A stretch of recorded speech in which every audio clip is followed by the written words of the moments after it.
তথ্য প্রযুক্তির অ্যাডভান্সমেন্টের সাথে সাথে এই ধরনের রিয়েল টাইম মনিটরিংয়ে প্রথমবারের মতো নির্বাচন হচ্ছে। আমরা যদি সর্বশেষ কম্পিটিটিভ নির্বাচনের কথা বলি 2008, তখন কিন্তু তথ্য প্রযুক্তি এই অবস্থায় ছিল না।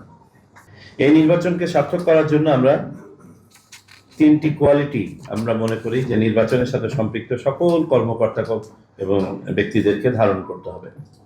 এক, এটা আমরা সেন্ট্রালি বলেছি, আবারও বলছি, স্বচ্ছতা, ট্রান্সপারেন্সি।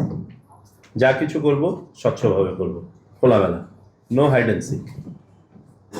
2, নিরপেক্ষতা। আর যখন আমি নিরপেক্ষতার কথা বলছি, অ্যাবসলিউট নিরপেক্ষতা, কোনো ধরনের পক্ষপাতিত্ব নয়, কারোর প্রতি নয়। এবং এখানে আমার একটু এক্সপ্লেন করে বলা দরকার যে আমরা সবাই তো নাগরিক। হয়তোবা আমি নিজেও একটা ভোট দিব, কোনো একটা প্রার্থী বা কোনো একটা মার্কাকে ভোট দিব, আমার পছন্দ ওইটুকুতেই সীমাবদ্ধ, এর বাইরে নয়। পেশাদারিত্বের জায়গা থেকে সবাইকে সমানভাবে জাজ করতে হবে। এবং নির্বাচন কমিশনের পক্ষ থেকে আমি আপনাদেরকে একটি মেসেজ দিতে চাই, অতীতেও দিয়েছি, এই নিরপেক্ষতার প্রশ্নে আমরা সামান্যতম কোনো বিচ্যুতি গ্রহণ করব না, সামান্যতম কোনো বিচ্যুতি। কারণ আপনারা একটু চোখ বন্ধ করে নিজেদেরকে প্রশ্ন করেন, অতীতে বিভিন্ন প্রতিষ্ঠানগুলো যে ভাবমূর্তির সংকটে পড়েছে তার মূলে কি ছিল? তার মূলে ছিল নিরপেক্ষতার অভাব, স্বচ্ছতার অভাব। সুতরাং এক সুতা কোনো পক্ষপাতিত্ব আমরা মেনে নিব না।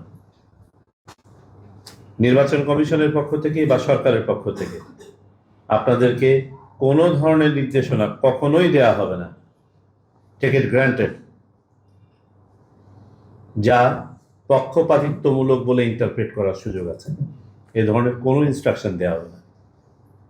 তারপরেও যদি কেউ নিজের পছন্দ অপছন্দের ঊর্ধ্বে উঠতে না পারেন এবং পক্ষপাতিত্ব করেন বলে প্রমাণিত হয়, তাহলে কিন্তু, আমি এই কথাটা বলতে চাইনি, তদুপরি বলা দরকার, পরিণতি খুব খারাপ হবে। নির্বাচন কমিশন অত্যন্ত শক্ত থাকবে এই ব্যাপারে। আমি বিশ্বাস করি আমরা সবাই বাস্তবতা বুঝি এবং নিরপেক্ষভাবে কাজ করতে মানসিকভাবে প্রস্তুত আছি। আর তৃতীয় কোয়ালিটি যেটা আমরা বলেছি, সেটা বলেছি দৃঢ়তা। কারণ নির্বাচন অনুষ্ঠান কোনো সহজ কাজ নয়। আপনাকে বিভিন্নভাবে চ্যালেঞ্জের মুখোমুখি হতে হবে। যখন আপনাকে কোনোভাবে চ্যালেঞ্জ হবে, তখন আপনাকে সামাজিকভাবে হেয় করা হবে, বিভিন্নভাবে চ্যালেঞ্জ করা হবে। আপনাকে নৈতিকভাবে শক্ত থেকে দায়িত্ব পালন করতে হবে। এবং এই দৃঢ়তাটা আছে বলেই আপনাদের স্ব প্রতিষ্ঠান এই নির্বাচন অনুষ্ঠানের জন্য আপনাদেরকে চুজ করেছে, পিক করেছে। আপনারা কিন্তু কোনো সাধারণ ব্যক্তি নন। বর্তমান নির্বাচন অনুষ্ঠানের সাথে যারা সম্পৃক্ত আছেন, বিশেষ করে আমাদের বিভিন্ন প্রতিষ্ঠানের, তারা কিন্তু হ্যান্ডপিক, চোজেন। আপনাদের নিরপেক্ষতা প্রশ্নাতীত বিধায় আপনাদেরকে আপনাদের প্রতিষ্ঠান এখানে নিয়োগ করেছে। এই জন্য আপনাদেরকে আমি অগ্রিম অভিনন্দন জানাই যে আপনারা ওই সীমিত লোকদের মাঝে আছেন।